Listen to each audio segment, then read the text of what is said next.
Para mahasiswa yang terkasih, kita telah sampai ke pekan yang ke-7 untuk teologi inkulturasi ini. Akan saya sampaikan materi mengenai dasar-dasar teologi inkulturasi. Akan saya share screen.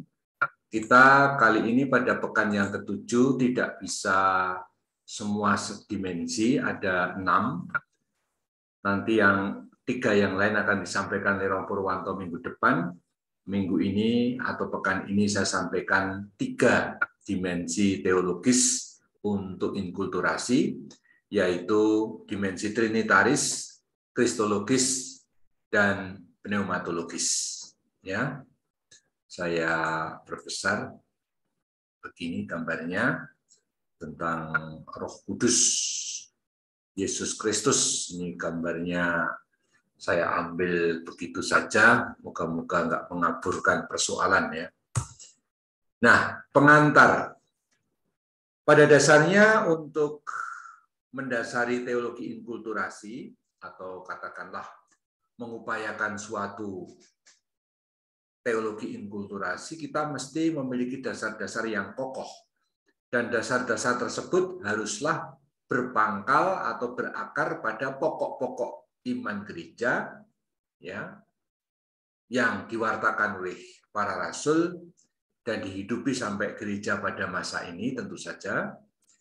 Tapi di lain pihak juga pokok-pokok liturgis atau dimensi-dimensi teologis ini untuk inkulturasi juga perlu kontekstual, artinya juga memberikan dasar bagaimana yang menjadi ajaran para rasul tersebut juga sungguh-sungguh relevan, bukan hanya relevan, bahkan memang berdialog dengan konteks zaman sekarang ini. Maka saya sebut sekaligus kontekstual dengan seluruh realitas hidup konkret umat. Sebagaimana sudah saya sebut, ada 6 dimensi yang menyangkut seluruh segi yang menjadi landasan dalam berteologi inkulturasi ini. Kali ini saya sampaikan dimensi trinitaris, kristologis, dan pneumatologis. Minggu depan Romo Purwanto menyampaikan 3 dimensi yang lain, eklesiologis, antropologis, dan eskatologis. Langsung saja kita masuk ke dimensi trinitaris.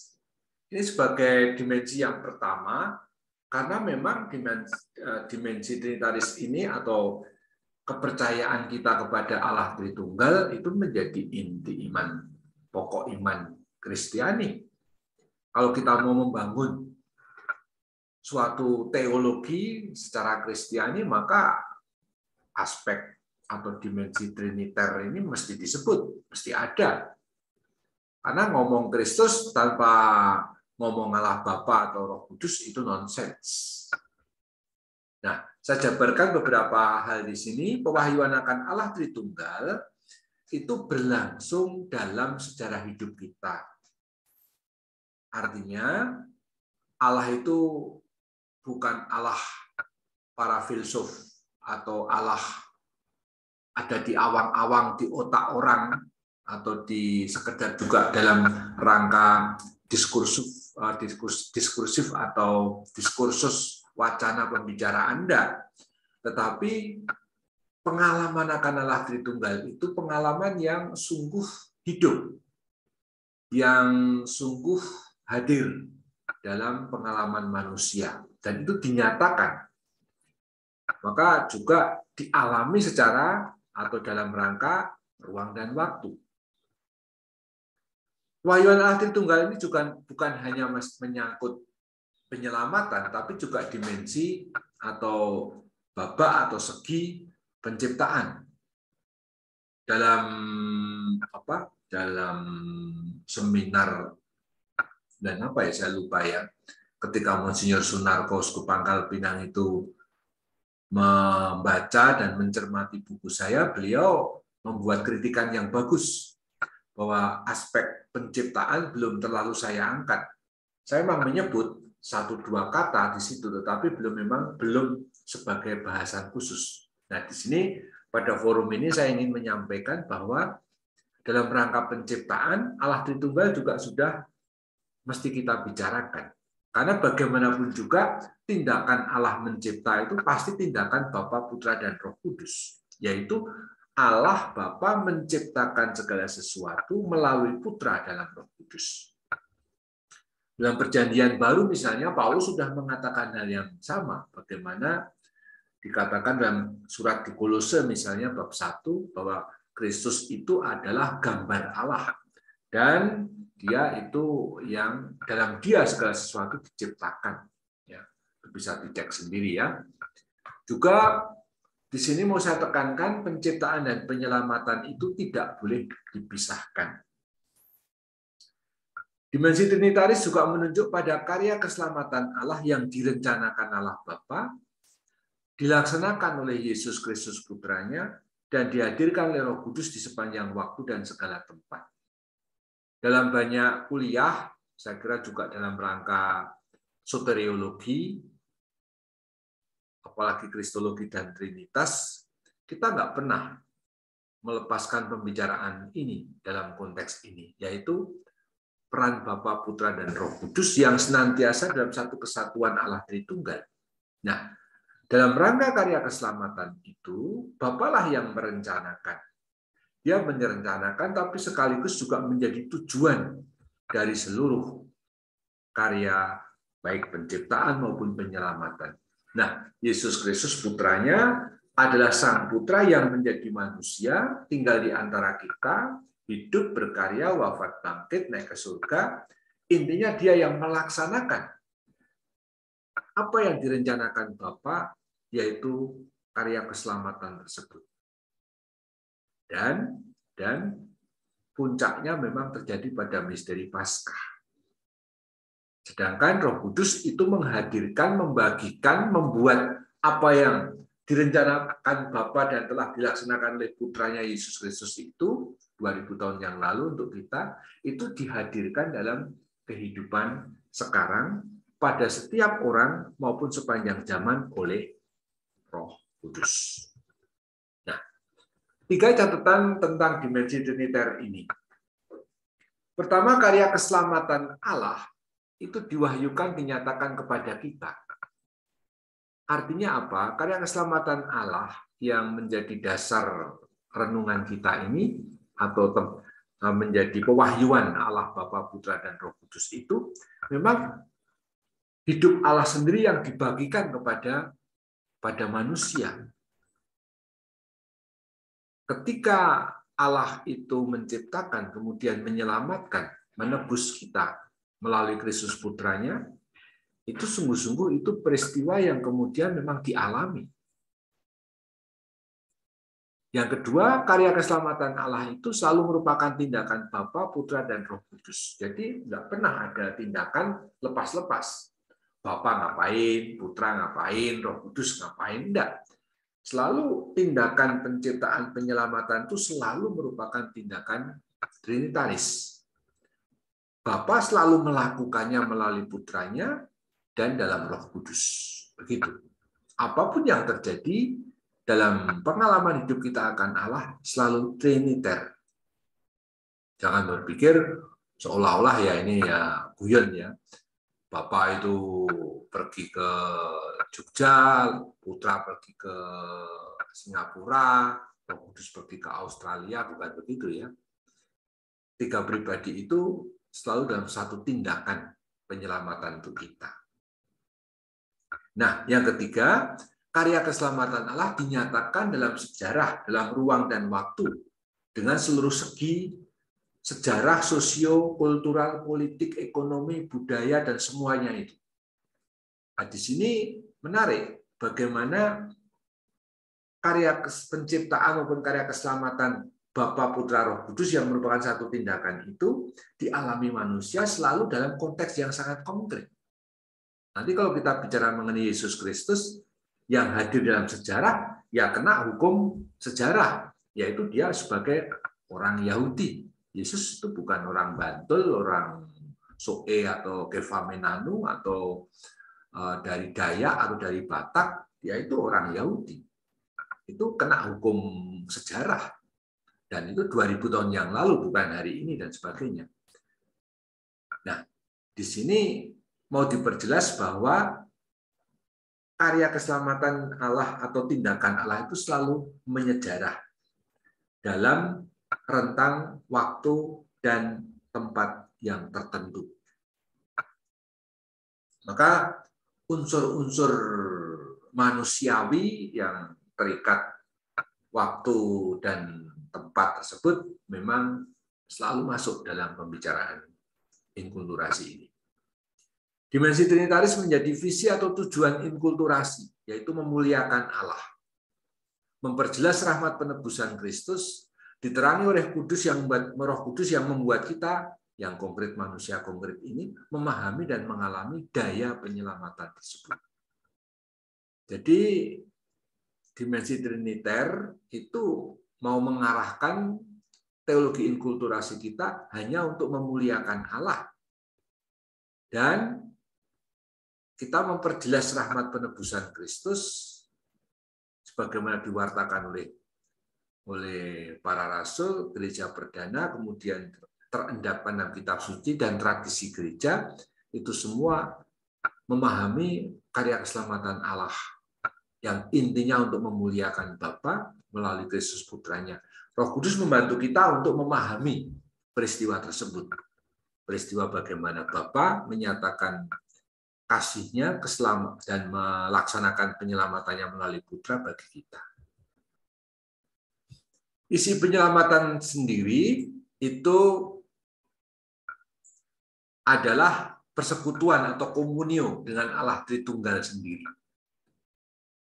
Inilah isi yang diinkulturasikan, yaitu bahwa kita itu diselamatkan oleh Allah agar kita mengalami persekutuan dengan Allah Tritunggal. Nah, saya juga menekankan di dalam buku mengenai makna perikoretif ya. Tentang makna ini dapat dilihat misalnya pada halaman ini 166 ya. Di sana saya sebut bahwa istilah perikoresis bahasa Yunani ya, menjadi terminus technicus dalam teologi Trinitas sejak abad akhir masa patristik melalui karya Yohanes dari Damaskus ya. Di situ kita bisa menunjuk pendalaman bagaimana dengan perikorese ini terjadi saling hadir dalam diri satu yang lain. Allah Bapa ada dalam diri Putra dan Roh Kudus, Putra ada dalam Bapa dan Roh Kudus ada dalam Bapa dan Putra, dan seterusnya ya, timbal balik, tapi sekaligus tak terpisah dan tak tercampur. Ini kehebatannya atau kekasannya. Saya menarik 3 konsekuensi ciri perikoratif itu dari persekutuan triniter kalau kita alami melalui inkulturasi. Pertama, teologi inkulturasi mesti mengupayakan proses yang mengalir pada dan menuju persekutuan Allah Tritunggal. Bagaimanapun juga tujuan keselamatan, mengalami keselamatan itu menjadi tujuan inkulturasi. Seluruh upaya inkulturasi ada di sana tujuannya. Teologi inkulturasi juga mesti membangun suatu tatanan yang saling memperkaya dan mengembangkan antara Injil dan budaya. Bagaimana Injil memperkaya budaya, budaya juga semakin memperdalam pemahaman atas Injil. Juga memberi ruang ketiga ya, teologi inkulturasi mesti memberi ruang satu sama lain pada Injil dan budaya, gereja universal dan lokal. Tidak boleh misalnya karena kita atas nama gereja lokal, pokoknya menolak semua model ungkapan dari gereja universal. Mau inkulturasi, lalu contohnya mengadakan misa, karena merasa bahwa roti dan anggur itu bukan tradisi atau budaya Indonesia, lalu romonya itu mengganti roti dengan dengan lontong atau dengan sagu di Papua, atau nasi goreng, lalu anggurnya diganti dengan minuman, misalnya ini supaya anget ya pakai wedang jahe. Nah, itu pasti tidak dibenarkan. Ada ungkapan simbol-simbol yang bersifat biblis, universal, kayak roti anggur dalam penerimaan sakramen, harus tetap kita laksanakan. Di situ ada ruang. Tapi bagaimana orang menghayati ya iman gereja itu, ya misalnya lokal diberi ruang, apa bahasanya misalnya, pakai bahasa kami, bahasa Jawa, bahasa Indonesia, bahasa Batak, bahasa Timor, atau bahasa Dayak, itu silahkan ya. Sekarang yang kedua, dimensi kristologis. Perutusan Triniter itu juga mencakup perutusan Putra dan perutusan Roh Kudus. Kita sudah belajar dari teologi ya, bahwa perutusan Triniter itu ada dua. Perutusan Sang Putra dan perutusan Roh Kudus. Apa itu perutusan Putra? Nah, ini yang menjadi dasar atau dimensi kedua dari teologi inkulturasi, yaitu dimensi kristologis. Perutusan Putra itu tidak lain adalah Sang Putra yang menjadi manusia, tinggal di antara kita, berkarya, wafat, dan bangkit. Dalam perutusan Putra inilah karya keselamatanlah mencapai puncak pelaksanaannya. Seperti sudah saya sebut tadi, bahwa sebenarnya perutusan Putra itu intinya pada pelaksanaan apa yang direncanakan Bapa. Melaksanakannya dengan menjadi manusia, tinggal di antara kita, wafat, berkarya, wafat, dan bangkit. Pokok dimensi kristologis itu sebagai dasar teologi inkulturasi mencakup dua misteri. Misteri inkarnasi dan misteri Paskah. Kedua misteri ini tentu saja tidak terpisahkan. Baltasar misalnya mengatakan bahwa misteri inkarnasi itu terarah pada misteri Paskah. Karena memang menjadi puncak misteri Paskah itu. Secara satu persatu saya jelaskan di sini. Misteri inkarnasi itu Sang Sabda yang masuk dan mengambil kodrat manusiawi dengan segala budayanya. Ini dasar yang kokoh mengapa kita perlu inkulturasi. Karena Sang Sabda saja itu ngambil kodrat manusiawi. Berarti di situ apa? Berarti di situ budaya itu diangkat, diterima, dikenakan. Budaya itu bernilai bagi Allah. Sehingga dia mengenakan, memakai, menggunakan. Kalau kita misalnya memakai baju kita pilih. Saya hari ini misalnya pilih warna biru, karena saya menghargai baju ini baik, pas untuk saya misalnya. Dari sejak penjelmaan sebagai orang Yahudi, hidup di Nazaret, berkarya juga, Yesus juga menggunakan model orang Yahudi. Yesus belum mengajar kita dengan TikTok ya, atau dengan share screen dengan Zoom seperti ini, ya. Belum zamannya. Tapi dia menggunakan perumpamaan, sesuatu yang biasa pada waktu itu. Bagaimana Yesus juga ya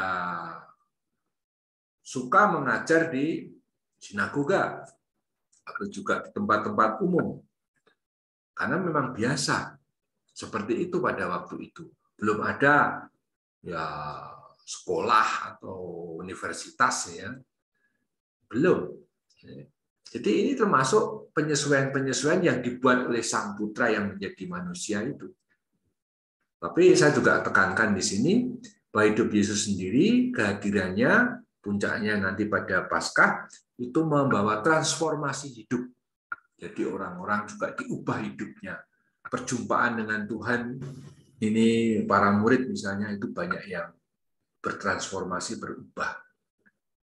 Bagaimana Petrus misalnya dari penjala ikan, kemudian diubah Tuhan menjadi penjala manusia. Maksudnya memperoleh umat yang kemudian layak mengabdi kepada Tuhan. Sedangkan misteri Paskah tentu saja mencakup sengsara wafat dan kebangkitan Kristus. Itulah puncak sejarah keselamatan Allah. Ini sudah biasa kita pahami.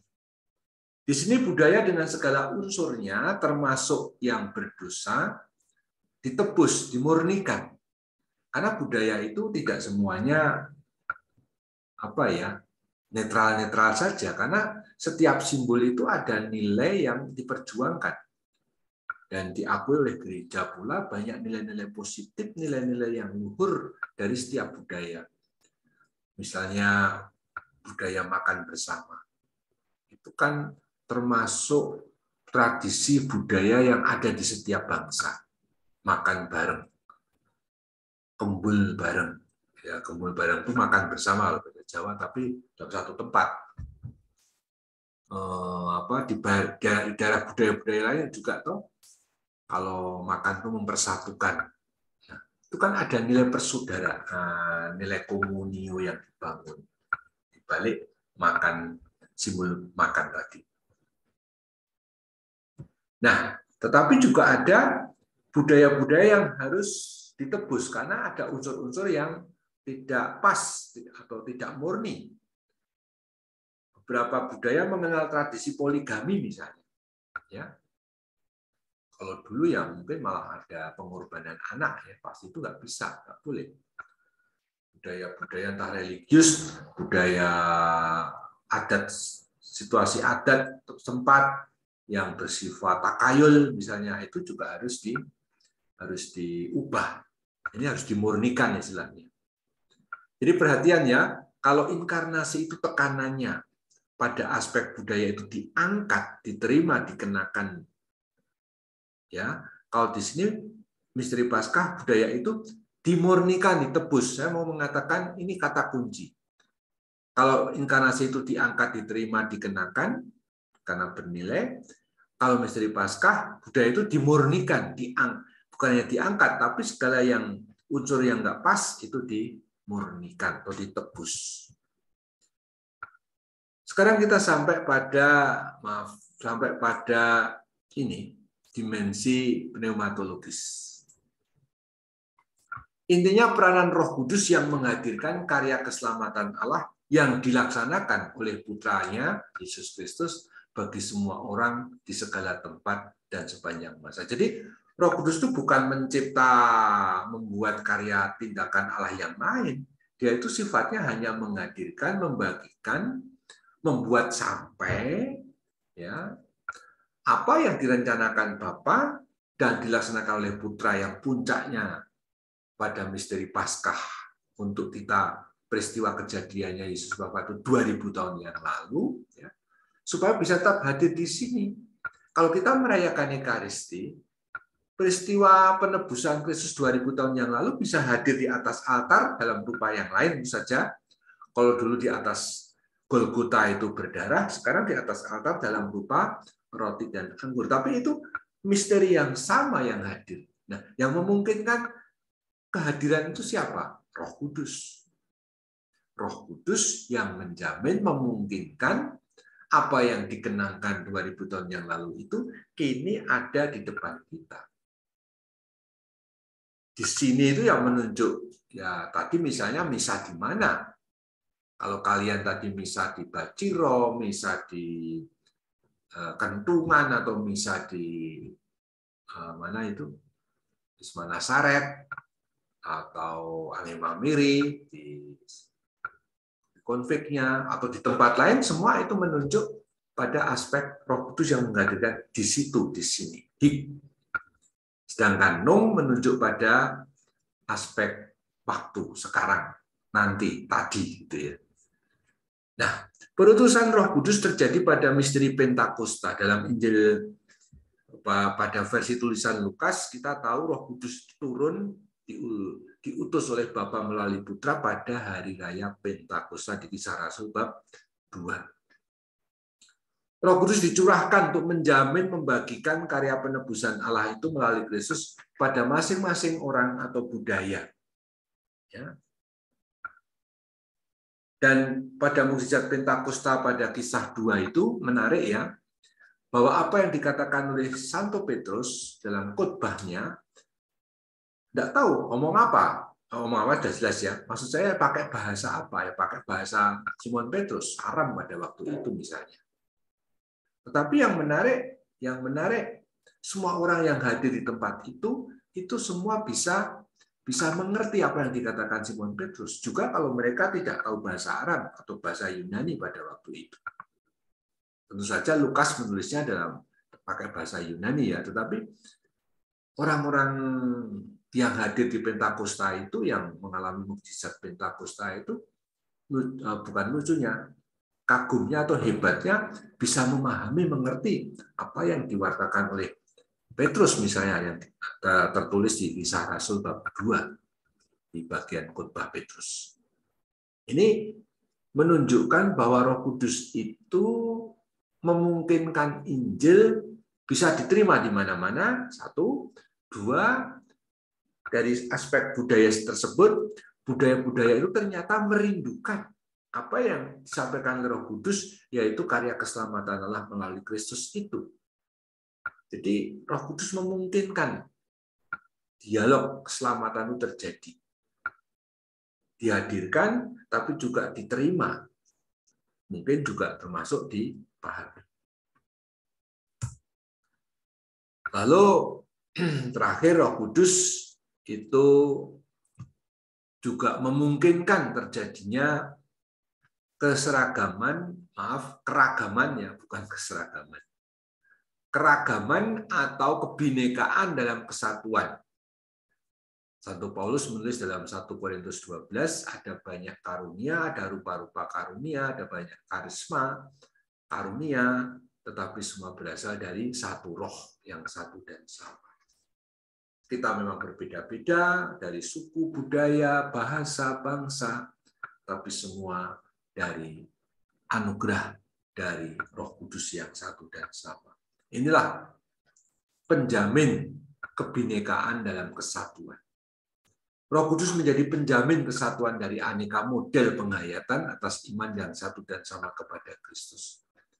Bagaimana iman kepada Tuhan Yesus diperdalam pakai bahasa Dayak di Kalimantan, bahasa Jawa di Jawa, bahasa Timor di Timor, dan seterusnya. Tapi mengenai tokoh yang sama, Yesus Kristus yang satu dan sama, mengenai iman yang satu dan sama, yang diwartakan oleh para rasul, dan seterusnya. Roh Kudus juga mendorong sikap terbuka kita pada upaya inkulturasi. Jadi orang yang tidak mau mengadakan inkulturasi itu tidak membuka diri pada bisikan Roh Kudus. Karena Roh Kudus itu sifatnya selalu mendorong kita untuk terbuka. Kemudian dokumen Querida Amazonia yang ditulis oleh Paus Fransiskus, tapi juga di dokumen FABC, sama-sama menekankan peranan Roh Kudus pula dalam inkulturasi. Ketika nyebut inkulturasi, peran Roh Kudus itu diangkat. Roh Kudus diyakini telah berperan dalam tradisi luhur dari sosio-budaya orang-orang Asia, misalnya di FABC. Ya. Bagaimana dalam unsur-unsur budaya yang berbeda-beda itu sungguh menghargai martabat manusia, misalnya. Menghargai persaudaraan, menghargai kebaikan, keadilan. Itu kan ada dalam banyak budaya. Itu nggak mungkin yang baik macam ini tidak dari Roh Kudus. Itu keyakinan para uskup Asia. Jadi unsur-unsur budaya itu sungguh-sungguh luhur. Tentu tadi sudah saya katakan ada yang nggak bagus. Ada juga budaya yang melegalkan judi misalnya. Ya, itu nggak pas juga.